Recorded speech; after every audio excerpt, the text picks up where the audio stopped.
الحمدللہ، اللہ تعالیٰ کا لاکھ لاکھ شکر ہے کہ مالک الملک نے اپنی یاد کی توفیق اور موقع عطا فرمایا۔ لاکھوں اور کروڑوں درود حضرت محمد مصطفیٰ صلی اللہ علیہ وآلہ وسلم پر، جن کے طفیل مالک الملک نے یہ مہربانی عطا فرمائی۔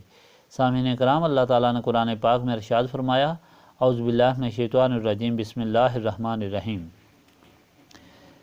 اے ایمان والے لوگو، تم کو کیا ہو گیا ہے جب تم سے کہا جاتا ہے کہ خرچ کرو اللہ تعالیٰ کی راہ میں، تو گرے جاتے ہو زمین پر؟ کیا خوش ہو گئے ہو دنیا کی زندگی پر آخرت کو چھوڑ کر؟ سو کچھ نہیں دنیا کی زندگی کا آخرت کے مقابلے میں، مگر بہت تھوڑا۔ اگر تم نہ نکلو گے تو اللہ تعالیٰ دے گا تم کو دردناک عذاب، اور بدلہ میں لائے گا، اور لوگ تمہارے سوا اور کچھ نہ بگاڑ سکیں گے تم اس کا، اور اللہ تعالیٰ سب چیز پر قادر ہے۔ اگر تم مدد نہ کرو گے اس کی، تو اس کی مدد کی ہے اللہ تعالیٰ نے، جس وقت اس کو نکالا تھا کافروں نے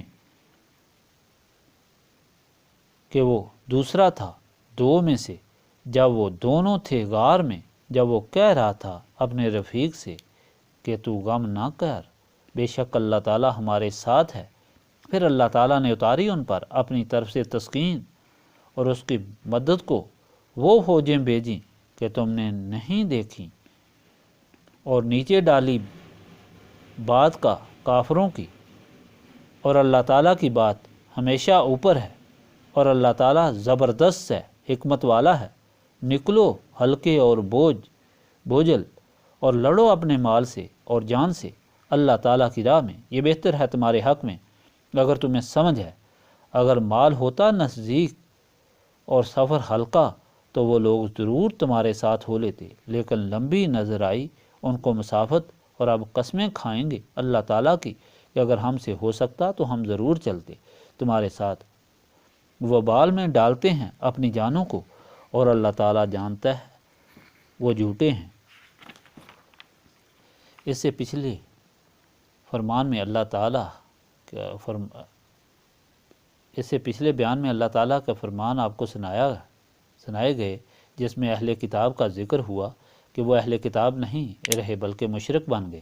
اللہ تعالیٰ کا بیٹا بنایا عزیر کو یہود نے، اور نصارہ نے حضرت عیسیٰ کو۔ اس کے ساتھ انہوں نے کتاب کی اطاعت کی بجائے تورات اور انجیل میں تحریف کی مطالب غلط نکالے، اور اس طرح اللہ تعالیٰ کی اطاعت کو چھوڑ کر اپنے گمراہ کرنے والے علماء مشائخ کی اطاعت کی، جو عبادت کے مترادف ہے۔ اور ان لوگوں نے یعنی علماء اور مشائخ نے عوام الناس کو گمراہ کیا، ان کے مال باطل طریقے سے کھائے، اور لوگ اس حد تک بڑھ گئے کہ لوگوں نے شروع سے 12 ماہ سال کے مقرر فرمائے، جن میں 4 ماہ حرمت والے ہیں، جن میں ثواب زیادہ اور اس کی بے ادبی گناہ ہے۔ ان لوگوں نے ماہ بھی اپنی مرضی سے اپنے فائدے کے لیے تبدیل کر لیے۔ جب جنگ کی ضرورت پڑی تو حرمت والے ماہ کا نام کچھ اور رکھ دیا، اور اس کی جگہ دوسرے ماہ کا نام حرمت والا رکھ دیا۔ حج گرمی میں آئے یا سردی میں تو حج کے ماہ ذی الحج کو تبدیل کر کے معتدل موسم میں حج ادا کیا۔ اللہ تعالیٰ نے فرمایا ان لوگوں کو کوئی حق نہیں اس طرح اپنی مرضی سے مہینوں کے نام رکھنے یا بدلنے کا۔ جو اللہ تعالیٰ نے نام رکھے ہیں اس کے مطابق انہیں چلنا چاہیے، سردی یا گرمی ہو، اس میں لوگوں کی بہتری ہوتی ہے۔ اللہ تعالیٰ نے فرمایا ایسے لوگوں کے لیے دردناک عذاب ہوگا، ان کا باطل طریقہ سے جمع مال ان کے عذاب میں زیادتی کرے گا، اسے گرم کر کے ان کی پیشانیوں، پہلوؤں اور پیٹھ پر لگایا جائے گا۔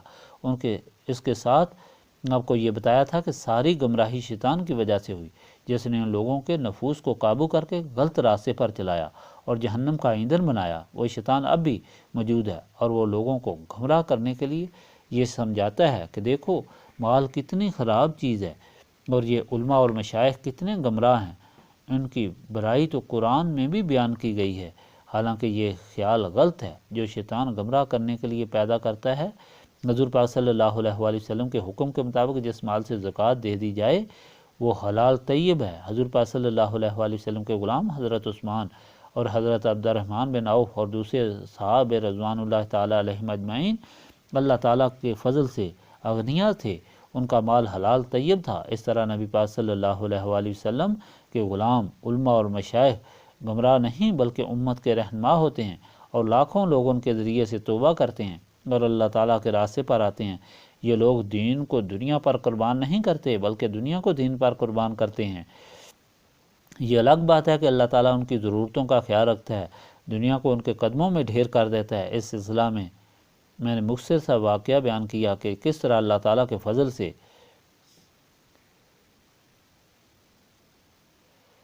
میں نے اللہ تعالیٰ کی راہ اختیار کی تو اللہ تعالیٰ نے مجھ پر بے شمار فضل کیا۔ اللہ تعالیٰ کے بندوں کو دنیا کے بندوں سے ملانا ظلم اور بے انصافی ہے اور حقیقت کو الٹ پلٹ کرنا ہے۔ آج کا فرمان نبی پاک صلی اللہ علیہ وآلہ وسلم کے آخری غزوہ تبوک کے متعلق ہے۔